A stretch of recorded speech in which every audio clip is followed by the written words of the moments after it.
Hey everybody, welcome back to the Speak Up for Blue podcast. I'm your host Andrew Lewin. Happy Monday. Hope you had a great weekend. I'm starting to feel better. You're going to see my voice waver a little bit over this podcast, but the voice is starting to come back. I've waited to record this actually Monday morning, so this is coming out a little later than normally anticipated, so I apologize for that if you look forward to hearing it every 8 o'clock, every Monday at 8 a.m. It's probably going to come out a little later than that, hopefully before 9 a.m. But I decided to wait for two reasons. One, to make sure my voice was okay to actually record, because on Friday when I recorded, which was actually last Wednesday, my voice still wasn't up to par, as you heard if you listened to last Friday's episode. Still a great episode because we had Nathan Johnson on, but my voice was out. And then, so I waited. I was going to record on Friday, Saturday, Sunday, but my voice was still wavering. It's getting better now.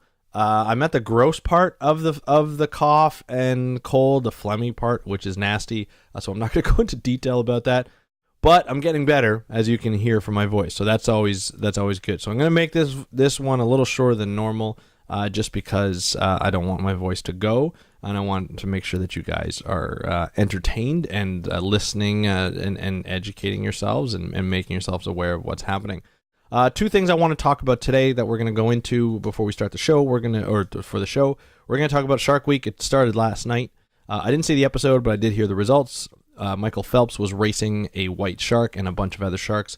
Went fairly well, I think, in terms of the episode. I want to talk about what happened. Two, I want to talk about sort of the justification for why I think it was actually a cool thing to do, and what I like about Shark Week every year. So, yeah, we're going to talk about that. We're also going to talk about something that came up in the group.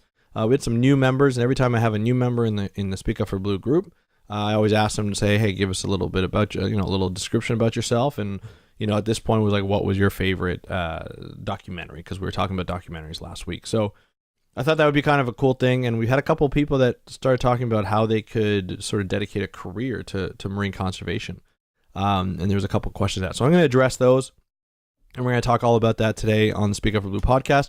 Before we get to that, I mentioned the group. If you want to join the Speak Up for Blue Facebook community, you can do that by going to speakupforblue.com/group. It's great. All you have to do is use your Facebook account. Go to speakupforblue.com/group. Request to join. I usually let you in within the day at least, because I'm always checking Facebook. Come in, introduce yourself, and it's always great to see people sharing stories. We're getting a lot of participation by different people now, which is great. We're at about 175 people around, which is always nice to see. So we just continue on and growing this group and interacting. And to be honest, I don't care how big it gets.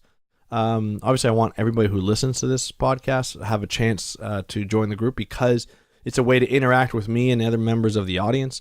But I just love the conversations that come out of that. And if you really want to get into marine conservation, if you want to take that next step, by going from awareness building to, hey, let's ask questions, let's interact with it, let's find out more about these stories that Andrew's been talking about. Yes, I referred to myself in the third person.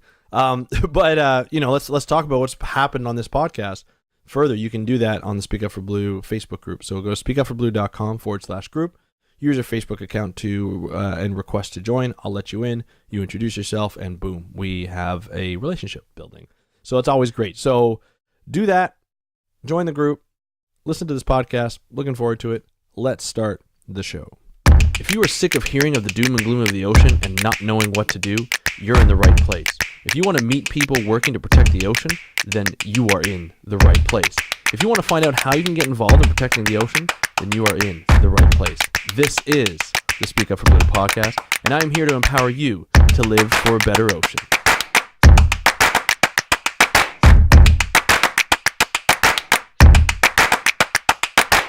Hey everybody, welcome back to another exciting episode of the Speak Up for Blue podcast. I'm your host, Andrew Lewin, founder of SpeakUpForBlue.com, marine ecologist, and self-proclaimed oceanpreneur.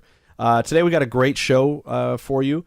We're going to talk about Shark Week. It was the beginning of Shark Week last night. I'm recording it this morning for two reasons. One, I wanted my voice to rest. Two, Shark Week started last night, so I want to talk a little bit about that. There was a show, Michael Phelps racing a white shark. That was the big headline. I believe they tested other speeds of sharks as well. We're going to talk a little bit about that, the marketing for that, what Shark Week was doing, some of the criticism it got on both sides, And what I like about Shark Week, one thing that I really appreciate.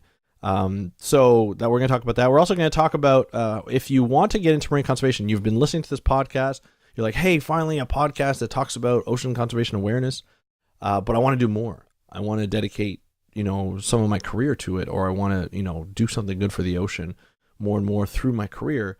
You want to talk about that, but you don't know where to start. You're not a scientist. Where do you begin? All that kind of stuff. We're going to talk about that. I've addressed it before, but I'm going to do it again.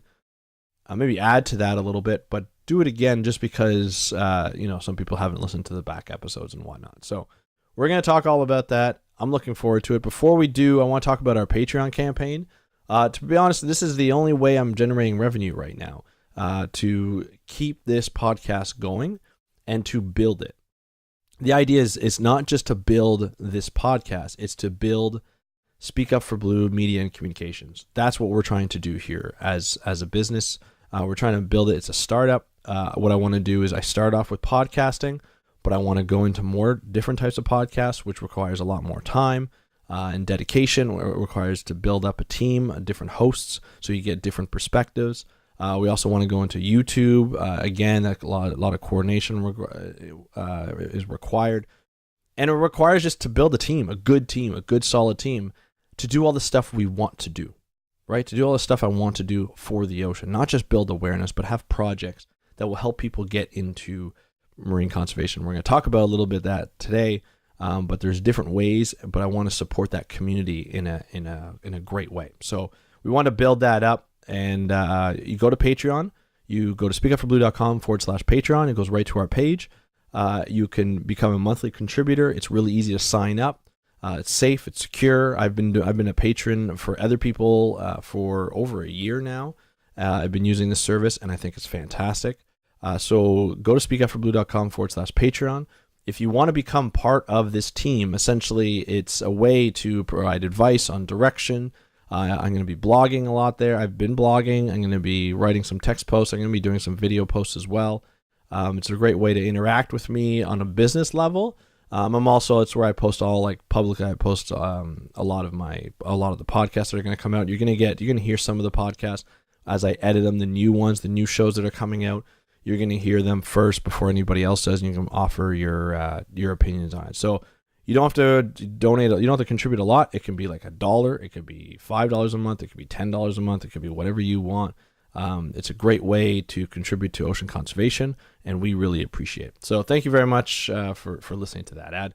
But essentially, speakupforblue.com/Patreon, Patreon, helps us help you. So that'll be great to have you part of the Speak Up for Blue community. That's what I love. So anyway, let's get on with the show. I want to talk about Shark Week.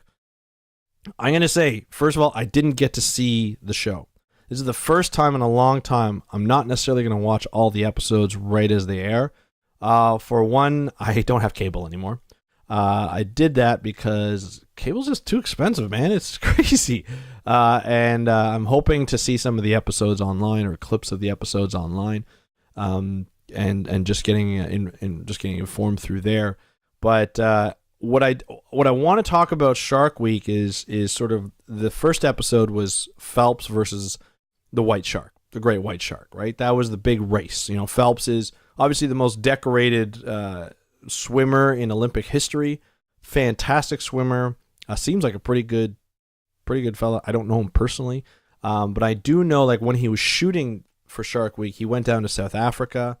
Esther Overbeek, who is one of the friends of the show, she's been on this episode or been on this show before. She is a communications coordinator for Ocean Research, which is a shark research organization in South Africa, in Mossel Bay. She does a lot of great work in terms of making people aware of the great white sharks over there and the research they're doing. And we had her on the show, and it was great. She actually got to meet Phelps, and he's really interested in sharks. And he always has been, apparently, according to the interviews that he's done to promote this show.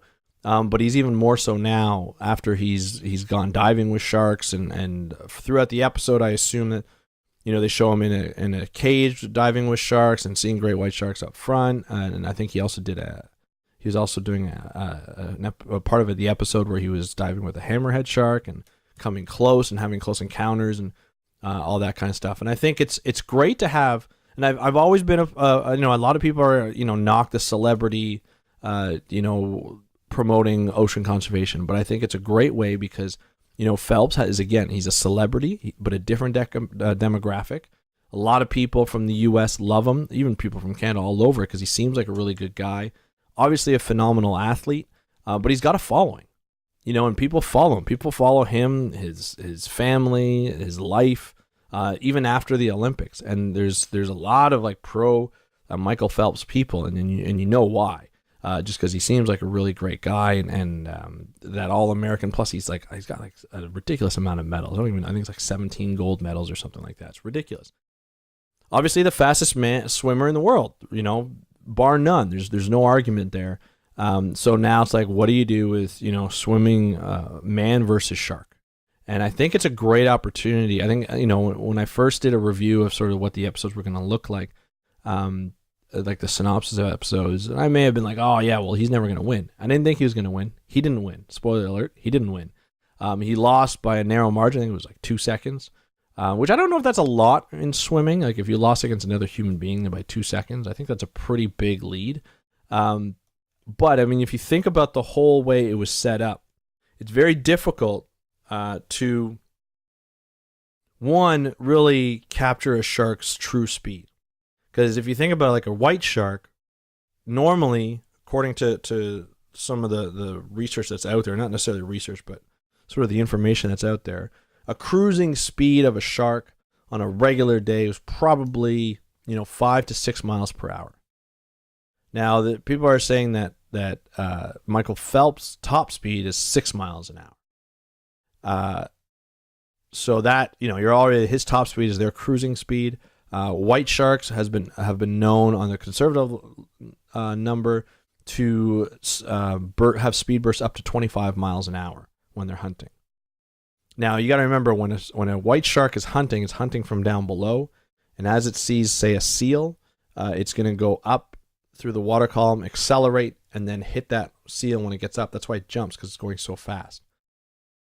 So, excuse me. So, you're looking at a pretty big speed burst, but when you're racing somebody, or you're having a race between a shark and a human, you want it to be in a straight line, and you want to capture sort of the average speed, with maybe having some speed bursts in there, because you would think if a shark was actually racing and knew it was racing, it would probably, go faster. So I think what they did is they showed the two side by side.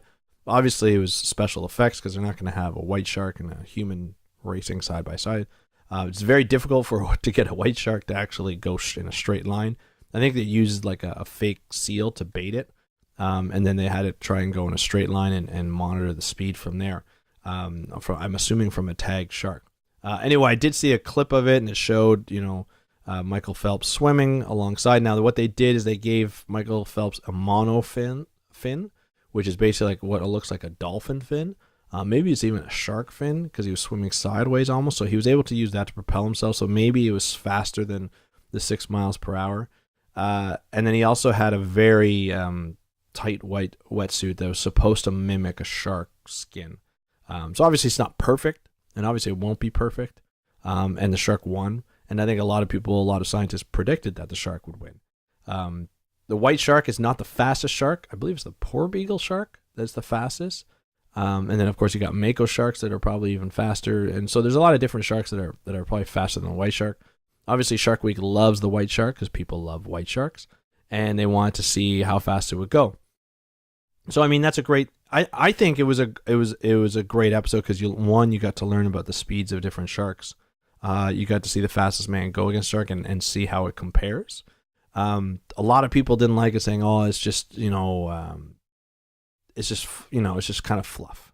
Who cares? There's no way a shark wouldn't beat a human anyway." But what I liked the way Shark Week did this is they were taking it from a way of, hey, let's educate people on the speeds of shark, but let's prop it up a little bit by having the fastest man on the planet swimmer go in and quote unquote race these sharks. I think it's great. I think it's great for publicity. I think it's great for a marketing standpoint. And it's interesting. It's interesting. Hey, this is our best swimmer in the world. bar none. Proven time and time again. And he's swimming against, the most feared shark in the world, let's just say. Or I should say the most fascinating shark in the world. People are interested. People are going to watch. I think it's a great way. I don't think it overhypes it. I don't think it ruins sharks in any kind of way. I think it really shows how fast they are, which you don't really hear a lot about, the speed of sharks. So I think it's a great way to really focus on that and focus on the speed. I do know that, and I don't know if it's in the same episode because I didn't see the episode, but I know that Dr. Neil Hammerschlag was in there, who's a friend of the podcast as well. And he's been on Shark Week for the last couple of years. This is his second year. He provides great information. I think it's a great way to mix science and TV together, right? Taking something like Shark Week and mix the science and really learn about the animal through a fun way. I think it's a great way to do things. A lot of people apparently, so David Schiffman, who's a friend of the podcast, we had him on in December talking about shark fishing, but he's a shark expert, right? He has his Twitter handle name is Why Sharks Matter. And he's a postdoc right now at Simon Fraser University doing work on shark fisheries for the dogfish area. And what I love about what he does, so he does a lot of communication. He gets targeted a lot, but he came out saying, "Look, there's no way that Michael Phelps will beat a shark in a race, no matter how you do it. The shark's probably going to win. It's just more powerful than a human. It's just that." But he got hate from Michael Phelps fans saying, "How dare you? Michael Phelps is the best and he'll beat anything." This and that. It's like, people have to realize that humans, from a physical standpoint, have some restrictions. You know what I mean? We're not the best at everything. It's not as if we're going to go against a cheetah and we get our fastest person in the world to run against a cheetah and beat a cheetah. It's the fastest animal on earth. It's made for speed. Humans are not necessarily made to be the fastest swimmers, to be the fastest runners, to be the smartest people. Well, maybe we are. I don't know. But, it's you don't, even if you're a fan of somebody, you don't take offense because an animal's going to be a bigger animal with a lot more muscle is going to be stronger than the fastest swimmer in the world. I mean, lay off, people. This is absolutely ridiculous. But I find it kind of comical. It's almost like taking two teams, no matter how good they are, and as a rivalry, and the fans from each side are trash talking each other because they love their team so much. It seems like that's what it is, and hopefully it's nothing more than that. But I just think it's funny because the shark scientists saying, "Hey, sharks are really powerful. They're really fast. Their cruising speed is Michael Phelps's top speed." And it's not, David never came out and said that Michael Phelps was a terrible swimmer or anything like that. He just said he's not going to beat a shark. And a lot of other scientists predicted the same thing. And I mean, it's obvious. But I love what Shark Week does. No matter if you like Shark Week or not, and I've had my problems with Shark Week, but they know how to market, man. They know how to get people's attention. They know how to pique their interest. And this actually piqued my interest. It's a great way to showcase speeds of sharks. And I just love that aspect. I think it's necessary. I think it's needed. I think it's a way to learn about sharks on something we've never really learned before, in terms of speeds of different sharks. And I think I hope they got it right. But again, I haven't seen the episode. So I want to know from you guys. Go to the Facebook group, speakupforblue.com/group. Let me know what you thought about the episode if you watched it. Did you learn something about it? Try and be objective as possible. Did you learn something about it? Did you find it just sort of sensationalized? Or was it just wasn't worth your time? And I don't care if you don't like Shark Week from the past, but if you did watch it and you learned something about it, I want to know about it. So go to speakupforblue.com/group and let me know what you thought about it. Join the group. If you're already part of the group, go in, let me know what you thought about the group. Start a post or answer my post when I post about this, and let me know, because I want to know. I want to know how you felt about this, because I think it's an interesting aspect. I really do. I think it's kind of a cool thing. So anyway, that's the segment there. I covered. I don't want, like I said, I'm not going to cover it for too long. I think it's pretty self-explanatory. I think it's a pretty cool thing that they did, and I'm looking forward to seeing this episode and the others that during the week. From somebody who tries to cover Shark Week every year, I find it very difficult to keep up with all the episodes in that time. Hopefully next year when I have more time, I'll be able to cover all of it. And maybe a couple of live. Last year we did a couple of live shows after the show aired. Maybe we'll try and do that again next year. But for this year, we're just going to kind of cover it a little bit here and there in the regular podcast times and see how it goes. But yeah, anyway, I thought that was kind of cool. Let's move on to the next thing because I think it's almost much more important. I've had some requests from some new members in the group about talking about how they could benefit, how they can work in marine conservation. Saying some people said that they are small business owners and they want to, work in marine conservation, dedicate more of their time to marine conservation, but they're not scientists. So where can they go? How can they help?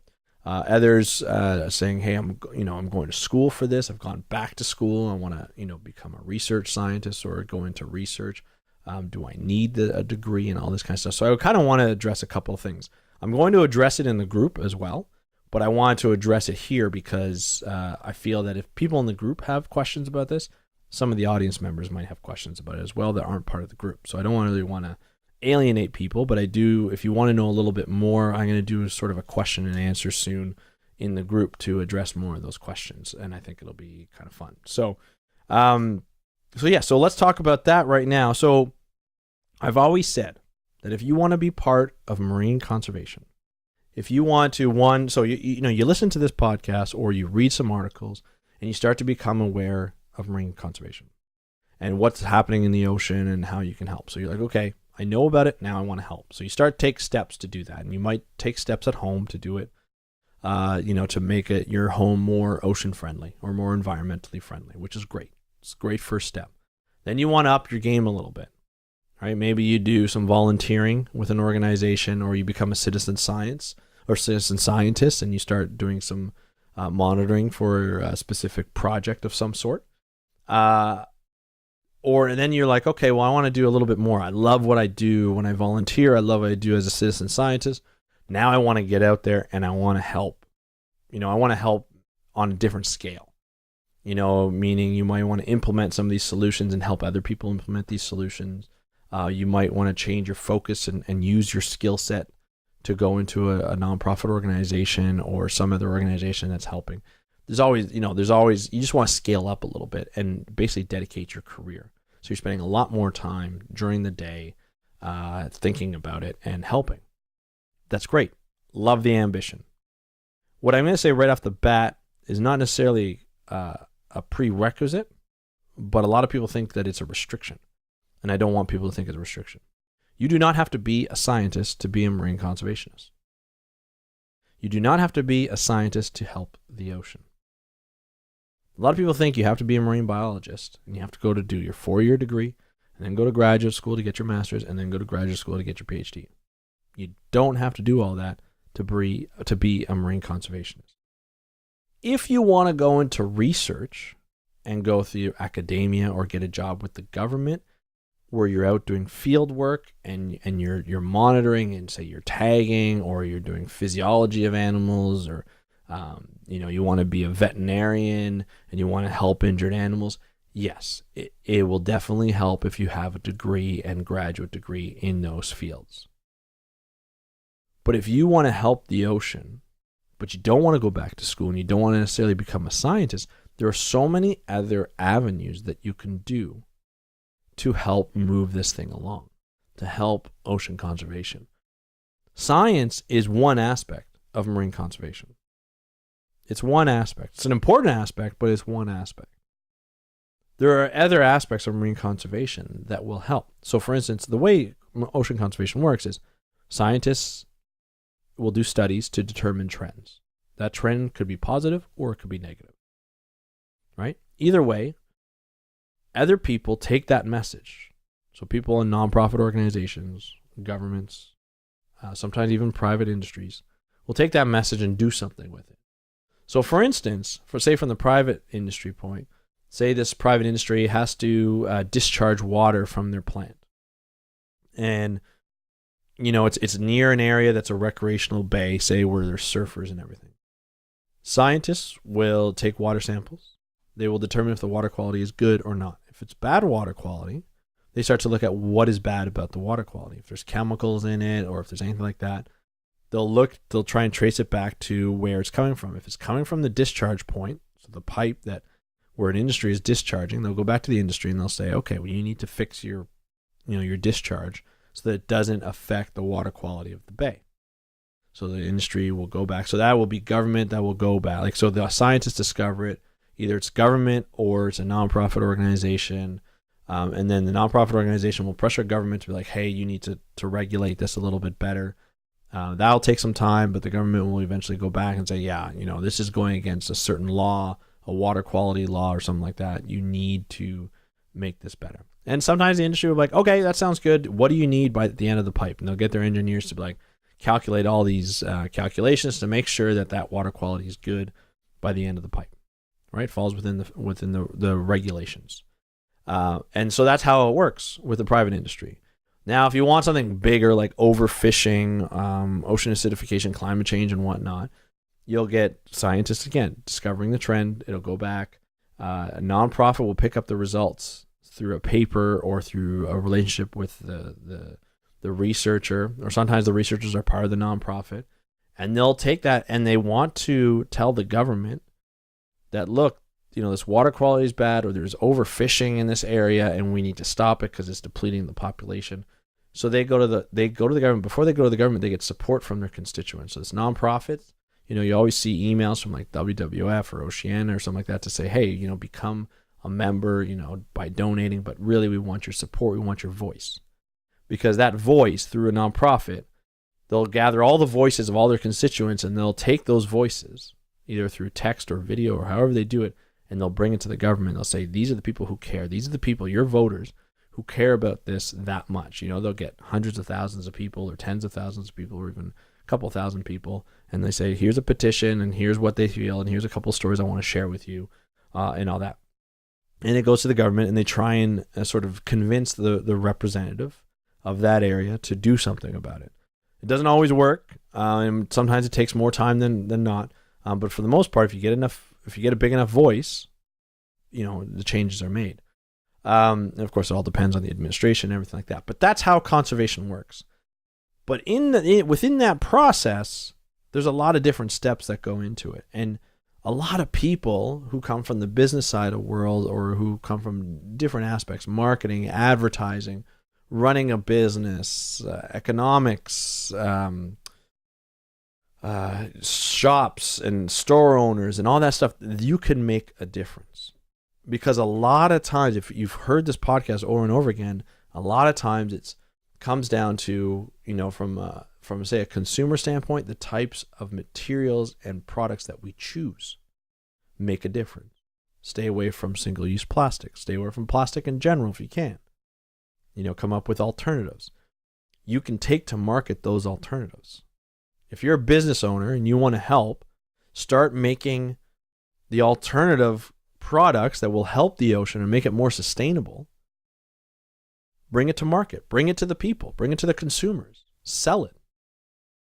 Sell it through the web, sell it through your shop, however you want. Sell it on a bigger scale so that more and more people have access to these alternatives. At the beginning when we started talking about banning plastic bags, people were like, well, what are the alternatives? There weren't a lot of reusable bags out there. Now you go to any grocery store and right by the cashier, there's all these types of bags you can get. You can get coolers, you can get different styles of reusable bags, and people have all different types and they have the option of doing it. Bring that to market. Somebody had to bring that to market. Bring the glass straw to market, like Simply Straws does. Bring the what do they call it? The bamboo straws or the paper straws to market. Come up with an alternative to a cigarette lighter instead of those plastic one-use ones. So it's all these types of things. As a business owner, you can bring to market. You just have to be a little bit, a little innovative. One of the thoughts that I've always had is 3D printing is becoming huge now. It's becoming bigger and bigger every day. You can go out now and get a 3D printer and you make products from these 3D printers. It's actually quite fascinating. But the products are all made out of plastic. So does that mean in the future there's going to be a lot more plastic products? Because you can make a screwdriver. You can make a gun if you wanted to. But it's all made out of plastic. How is that plastic made? It's going to require oil, and it's going to require all these different toxins or chemicals that put this plastic together in a factory. And then the breakdown, like if people are using more plastic, it's going to get into the ocean. It's going to break down. It's going to be little shards of plastic and toxins and everything like that. It's going to perpetuate the plastic problem. I see that as being a big problem in the future. Well, what if you can come up with a different material that might have the same properties as plastic, but not made of plastic, or made of reused plastic, or made of a different material that still works well with a printer? Right? I'm not an engineer. I'm not a guy who comes up with these types of things. I don't know what the material would be. I think it's a great idea, though, in the future to make this industry more sustainable. It could be the future of how products are made, where we can make it at home. You buy the plans online, and then you make them at home. All the way, anything from tools to anything, to cases to really anything. It's every day there's something new. So I think that's something in the future that we have to look out for. So be innovative. Think about business owners are problem solvers. So think about a gap in the market or a gap in sort of conservation. What's missing? People are saying, come up with new products. Okay, so come up with a new product that's good for the ocean, that has a zero impact on the ocean or on the environment. And you will do something and then sell that and be successful at it. And you are doing something for the ocean. You can say that I'm selling products that have zero impact on the ocean. Because not a lot of people can say that right now. Right? So from the packaging to the way it's sold, to the way it's transported, come up with those ways. And I almost think that if there's ways to take existing processes and make them more sustainable, environmentally friendly, and bring them at a cost that doesn't change the cost too much, you've got a formula there that will really change the way we do business and the way we make products. So that's one way. If you're a business owner, problem solve. You know what the problems are. You know what the issues are. Now solve those problems. How do we come up with those solutions? Think about the way phones are made. They're not very sustainable, the smartphones of today. So how do we make them even better that will still provide the same sort of service as a smartphone does now, where people won't even know the difference, except they know that their product is more sustainable? Again, these are the ways that you can help. Right? The other ways, if you're into marketing, advertising, anything like that, you can help sell people what the problems are. Increase the reach of people. That's a huge gap in our society today, in the field. To reach people. If you go on the side of the road and you interview people and you talk about environmental issues, you'd be surprised at how many people don't really know that much about environmental issues. They may know a lot of what's been said in the mainstream media, but they don't know the details, or they may be confused at some of them. They may have it wrong based on their political views or anything like that. And that, I feel, is a failure on our part as scientists and conservationists to get the word out to as many people as possible. It's not that we don't want to, it's just we haven't been able to, right? To the point now where we're fighting people who don't even believe in the science. So if you're somebody who's into marketing and into reaching people and into social behavior and into advertising, those are the types of people that are needed in marine conservation to increase those reaches. So working with large nonprofit organizations, working with governments, working on your own as a communicator. These are ways that people help as a consultant to other organizations, right? Institutes, academic institutes, research institutes, government departments. Telling them how to reach people with science and reach people with conservation issues. That's the way you can help. Because that is the biggest barrier right now to conservation, is getting the support of the people to talk to their government representatives to make those changes, or to vote for people who are willing to make changes. That's the big problem. So that's the challenge, and that's what we need to get over. So by taking the skills, the point that I'm trying to make is taking the skill sets that you already have and applying them to solve the problems in marine conservation is the way you can help and dedicate your career. Some areas, some people will have skill sets that are in demand right now in marine conservation and will be able to get a job with a like I said, on the nonprofit, private consulting, or government position. Some, their skill sets people may not know of them yet, that it will be like a job, say a 9-to-5 type of job, and you have to work a little harder to become like some sort of entrepreneur or build a business that will help, to show people that this is actually going to help. Your solution is going to help, and it's going to be in demand. That's the next step. So that's what you have to really focus on is and it might be a little harder, more of a challenge to bring that to market and get people to pay you for those types of services or those types of products. It might take you a little longer, but think of the long-term picture. If you're dedicating your career, you want to set yourself up right. Like for me, I'm very good at technical things. I'm also a big picture kind of guy, and I also love communication. I started this podcast to get the communication aspect out there, and it's growing every day. And I'm very thankful for that. I've got you guys to thank for that. But by doing it for 2 years straight, or a little over 2 years straight now, it's opened up a lot of opportunities for me.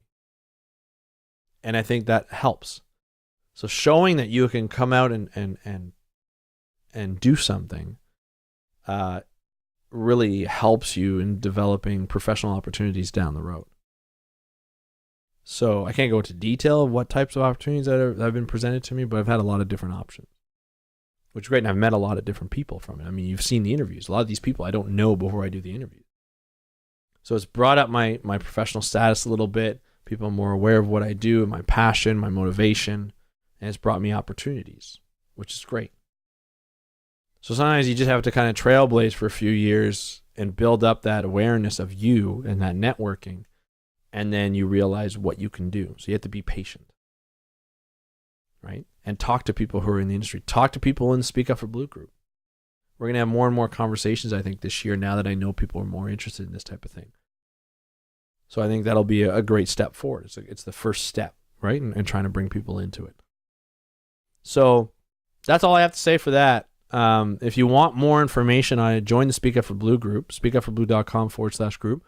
All these like lives that I'll do or sessions that I'll do, question and answer sessions, they're all free, so don't worry about it. It's not as if I'm charging for this. I just want to see more people involved.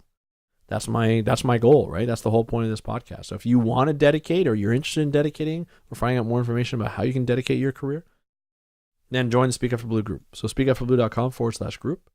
And just like I said, use your Facebook account, request to join, I'll let you in. Ask questions, say you're interested in learning more about careers and stuff. Even if you're not a scientist or don't have a graduate degree, if you want to be a research scientist, you got to do the schooling, you got to do the graduate degree, right? That helps. That helps a lot in where you go in your research career. So we'll cover that in the group a little bit more. But what I want to do is cover the other aspect. If you're not a scientist or you don't want to be a scientist, what you can do to help, because I feel a lot of people in the group aren't necessarily scientists, and they want to help out in different ways. So I think that's a great avenue and a great way to look into it. So that's the episode for today. Again, don't forget, join the group, speakupforblue.com/group to get more information on the stuff we talked about today and discuss anything else. Interact with me, interact with other people. I think it's a great opportunity to do that. And also, don't forget about our Patreon campaign. If you want to become a contributor, part of the community, really be part of the community, have some say in where Speak Up for Blue Media Communications go in the future, you can do so at speakupforblue.com/Patreon. Put in a contribution. It can range from anywhere from $1 a month to as much as you want a month. But do remember, it's a monthly contribution. If you're a brand, if you're a company that wants to get the word out to our audience, there's also sponsorship opportunities that I'm taking, but it has to fit within our area. If you are a brand and you want sponsorship opportunities and you want to do something great for the ocean as part of your company, we can also talk about that. I've got some programs that I want to be doing to help people get more involved in ocean conservation and really support that. So we can discuss that as well. You can get in touch with me, Andrew at speakupforblue.com. Other than that, thank you very much for joining us. I really appreciate you guys listening week in and week out, 3 times a week. I hope you enjoy Shark Week. I hope you enjoy this week. We'll talk to you on Wednesday. We're going to be talking about some coastal habitats with a researcher that's been on this podcast before, and looking forward to it. All right, so thank you very much for listening to the Speak Up for Blue podcast. I'm your host, Andrew Lewin. Happy Monday. See you on Wednesday, and happy conservation.